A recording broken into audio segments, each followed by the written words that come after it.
ఆదిత్యాయ చ సోమాయ మంగళాయ బుధాయ చ గురు శుక్ర శనిభ్యశ్చ రాహవే కేతవే నమః.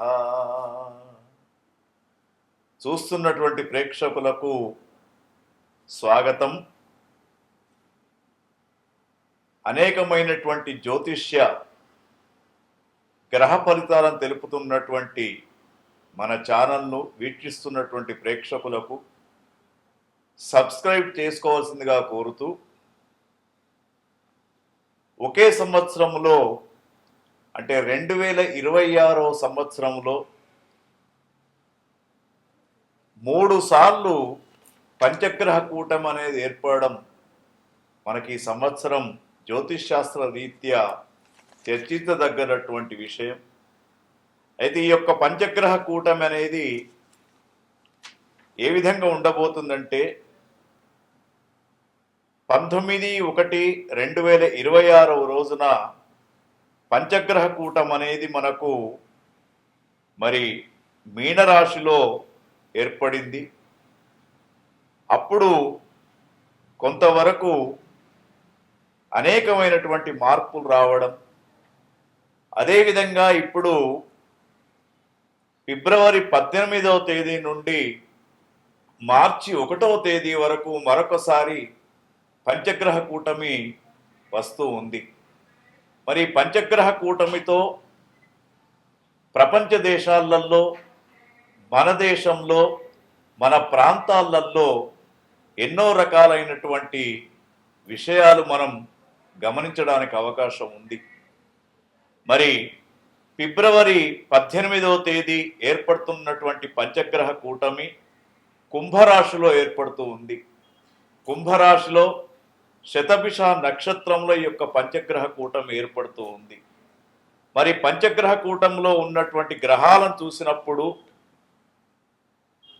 ఆరోగ్యమిచ్చే గ్రహమైనటువంటి రవి, మానసిక ఉల్లాసాన్నిచ్చే చంద్రుడు, బుద్ధిబలాన్నిచ్చే బుధుడు, తర్వాత కళారంగానికి, దాంపత్య జీవితానికి మూల పురుషుడైనటువంటి శుక్రగ్రహం, అదేవిధంగా అనేకమైనటువంటి ఇబ్బందులకు గురి చేసే ఛాయాగ్రహమైనటువంటి రాహు, ఈ 5 గ్రహాలు కూడా మనకు 18వ తేదీ నుండి మార్చి 1వ తేదీ కూడా పంచగ్రహ కూటమి ఏర్పడడం, ఇది కొంతవరకు జ్యోతిష్ శాస్త్ర రీత్యా ఏ సంవత్సరం కూడా ఈ విధంగా ఏర్పడలేదు.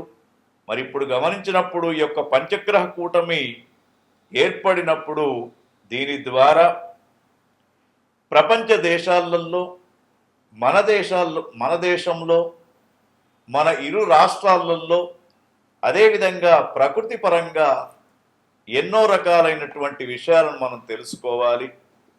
ముఖ్యంగా ఈ పంచగ్రహ కూటమి అన్నప్పుడే అన్ని గ్రహాలన్నీ కూడా కూడి ఉండడం అని ఒక అర్థం. అదేవిధంగా ఇరు రాష్ట్రాలలో కూడా పార్టీల కూటమిలు ఏర్పడే విధంగా కనబడుతూ ఉంది పంచగ్రహ కూటమితోటి. రెండవది, భారతదేశంలో అనేక ప్రాంతాలలో నిధులు దొరికే అవకాశం కూడా మనకు కనబడుతూ ఉంది. తర్వాత కొంత దేశాల మధ్య యుద్ధ వాతావరణం ప్రపంచ దేశాల మధ్య పంచగ్రహ కూటమితో ఏర్పడబోతూ ఉంది. రాజకీయాలలో అనేకమైనటువంటి మార్పులు, స్థానిక ఎన్నికల్లో కావచ్చు, రాబోతున్నటువంటి 5 రాష్ట్రాల యొక్క ఎన్నికల్లో కావచ్చు, అనేకమైనటువంటి మార్పులు మనకు సంభవించబోతూ ఉన్నాయి.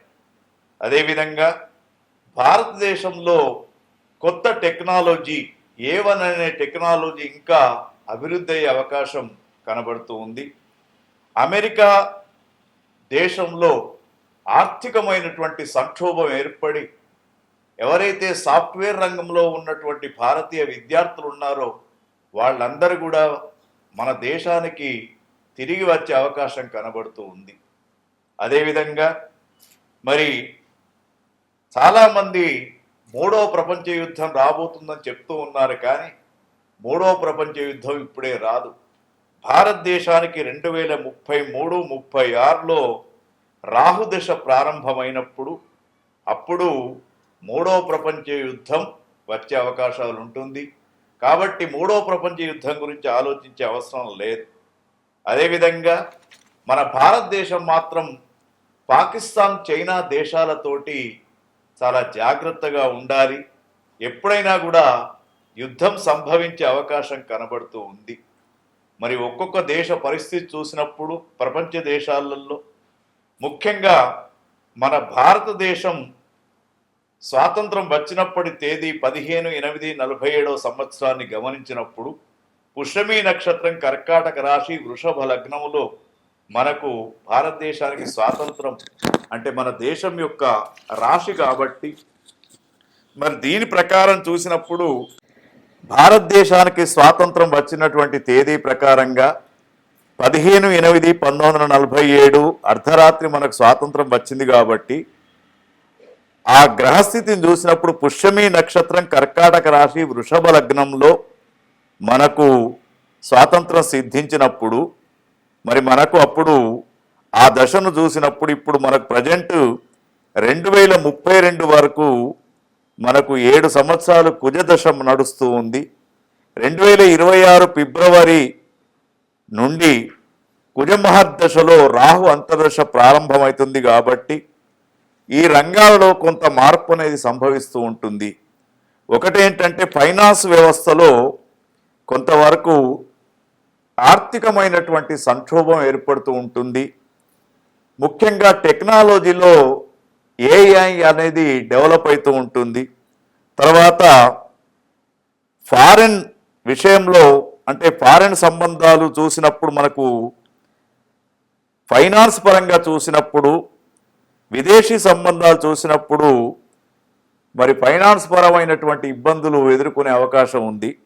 రియల్ ఎస్టేట్ రంగం మామూలుగా ఉంటుంది. తర్వాత విమాన ప్రమాదాలు ఎక్కువ అయిపోయి విమానాల యొక్క ఆదాయం కూడా తగ్గే అవకాశం మనకు కనబడుతూ ఉంది. అదేవిధంగా సినీ పరిశ్రమ మాత్రం చాలా అభివృద్ధి చెందుతూ ఉంటుంది. తర్వాత కళారంగం అభివృద్ధి చెందే అవకాశాలు కనబడుతూ ఉన్నాయి. మహిళలకు రాజకీయ పదవులు ఎక్కువ శాతం లభించే అవకాశం కూడా ఈ పంచగ్రహ కూటమితోటి కనబడుతూ ఉంది. మీడియా రంగంలో అనేకమైనటువంటి అభివృద్ధి పనులు జరుగుతూ ఉంటాయి. మరి ఈ విధంగా చూసినప్పుడు పంచగ్రహ కూటమిలో ఇరు రాష్ట్రాలలో కూడా కూటమి ప్రభుత్వాలు మరల ఏర్పడే అవకాశం కూడా కనబడుతూ ఉంది. స్థానికమైన ఎన్నికలలో కూడా కూటమితో కూడుకున్నటువంటి రాజకీయాలు ముందుకు వచ్చే అవకాశాలు ఉన్నాయి. తర్వాత మరి ప్రకృతి పరంగా చూసినప్పుడు కొంత వైరస్ల యొక్క ఉత్పత్తి జరిగి గాలితో కూడుకున్నటువంటి రెస్పిరేషన్కు సంబంధించినటువంటి అనారోగ్య పరిస్థితులు భారతీయులలో ఎక్కువగా కనబడే అవకాశం ఉంది. కాబట్టి మరి మనము ఈ యొక్క పంచగ్రహ కూటమి అంటే జనవరి, ఫిబ్రవరి, మార్చ్ ఈ 3 మాసాలు కూడా భారత ప్రజలంతా కూడా జాగ్రత్తగా ఉండాలి. భగవంతుని యొక్క ఆరాధన చేస్తే తప్పకుండా మనమంతా కూడా రక్షించబడతాము.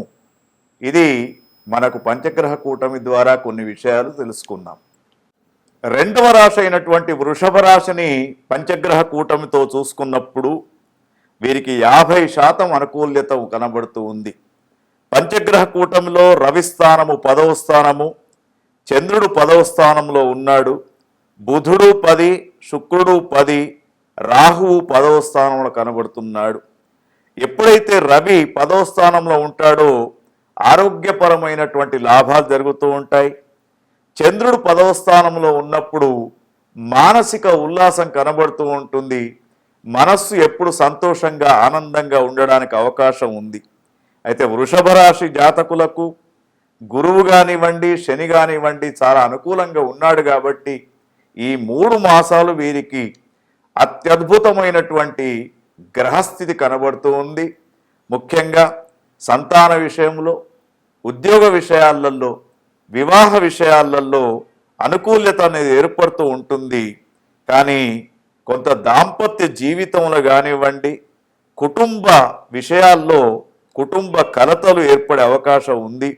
తర్వాత నరదృష్టి దోషం అనేది కూడా కొంత కనబడుతూ ఉంది. కాబట్టి మరి మీరు బుధ, శుక్ర, రాహుగ్రహాలకు సంబంధించినటువంటి దాన ప్రక్రియను చెయ్యండి. తర్వాత అష్టోత్తర నామావళిని ఈ 3 మాసాలు ప్రతిరోజు పఠించండి. మీకు అనుకూలమైనటువంటి స్థితి ఈ పంచగ్రహ కూటమి ద్వారా లభిస్తూ ఉంటుంది. ముఖ్యంగా మీరు విష్ణు సహస్రనామ పారాయణం అనేది చేసుకునే ప్రయత్నం చెయ్యండి. మీకు అన్నిటా విజయాలు లభిస్తాయి.